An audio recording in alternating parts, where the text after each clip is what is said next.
প্রত্যেক দিনের মতন চলে এলাম ভিন্ন স্বাদের রেসিপি নিয়ে। বড়ি দিয়ে সিমের তরকারি, এটা দারুণ রেসিপি আর খেতেও খুব ভালো হয়। আপনারা প্রথম থেকে শেষ পর্যন্ত ভিডিওটা দেখুন, খুব ভালো লাগলে শেয়ার করবেন আর সবশেষে চ্যানেলটিকে সাবস্ক্রাইব করতে ভুলবেন না। তাহলে চলুন দেরি না করে রেসিপিটা শুরু করে দিই। গরম তেলের মধ্যে কয়েকটা বড়ি একটু লাল করে ভেজে নেব।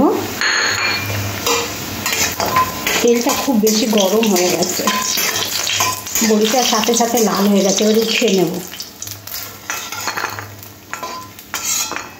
এবার এই তেলের মধ্যে কয়েকটা আলু লাল করে ভেজে নেব।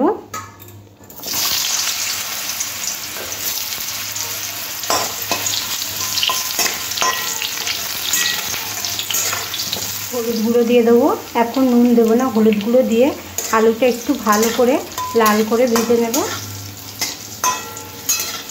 আলুগুলো খুব সুন্দর একটা কালার এসে গেছে, এর মধ্যে দিয়ে দেবো কয়েকটা শিম। শিমগুলো আমি এখানে গোটা গোটা রেখেছি। শিমটাও আলুর সাথে একটু ভেজে নেব। শিম আর আলুটা খুব সুন্দর করে ভেজে নিয়েছি। এবার সব কিছু তুলে নেব।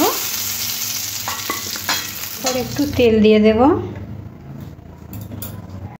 গোটা জিরে ফোড়ন দিয়ে দেবো, তার সঙ্গে একটা তেজপাতা, তারপরে দিয়ে দেবো কেটে রাখা একটা টমেটো,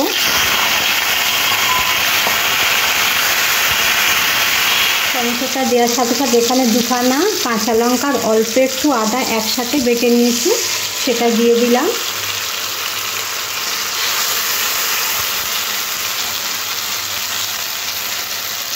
পরে দিয়ে দেবো স্বাদ অনুযায়ী নুন। নুনটা দিলে টমেটোটা তাড়াতাড়ি নরম হয়ে যাবে। সব কিছু খুব ভালো করে 1 মিনিট কষে নেব। এটা নরম হয়ে যাওয়ার পরে দিয়ে দেবো একটু হলুদ গুঁড়ো, একটু কাশ্মীরি লঙ্কার গুঁড়ো আর একটু কয়েকটা মটরশুঁটি। মটরশুঁটিটাও মশলার সাথে একটু কষে নেব। একটু চিনি দিয়ে দেবো। কালারটা কত সুন্দর এসছে।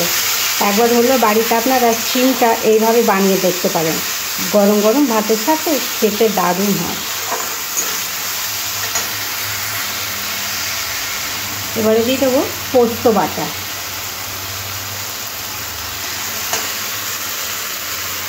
পোস্ত বাটাটাও ভালো করে মিশিয়ে নেবো। নেওয়ার পরে সাথে সাথে দিয়ে দেবো এখানে শিম আর আলু ভেজে রেখেছিলাম। সব কিছু একসাথে খুব ভালো করে মিশিয়ে নেব। কত সুন্দর হয়েছে। একবার হলো বাড়িতে এরকম শিমটা বানিয়ে দেখতে পারেন, গরম ভাতের সাথে খেতে অসাধারণ লাগে। এবং সব কিছু মেশাবার পরে এরপরে এই জল দিয়ে দেব, মশলা দেওয়ায় জলটা দেব।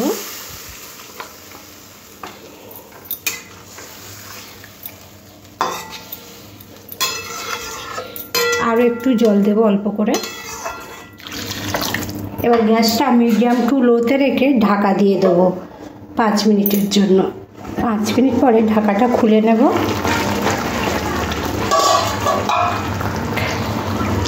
শিম আলু বেশ ভালোই সিদ্ধ হয়ে গেছে। এরপরে দিয়ে দেবো এখানে আমি বড়িটা। বড়িটা আর একটু হলে ভালো হতো, আমার অল্প একটু বড়ি ছিল, সেই অল্প বড়িটাই ভেজে দিয়ে দিলাম। আর দিয়ে দেবো একটু ধনেপাতা।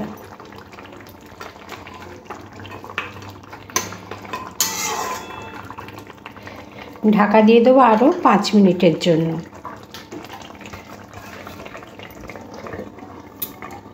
5 মিনিট পরে ঢাকাটা উঠিয়ে নেব।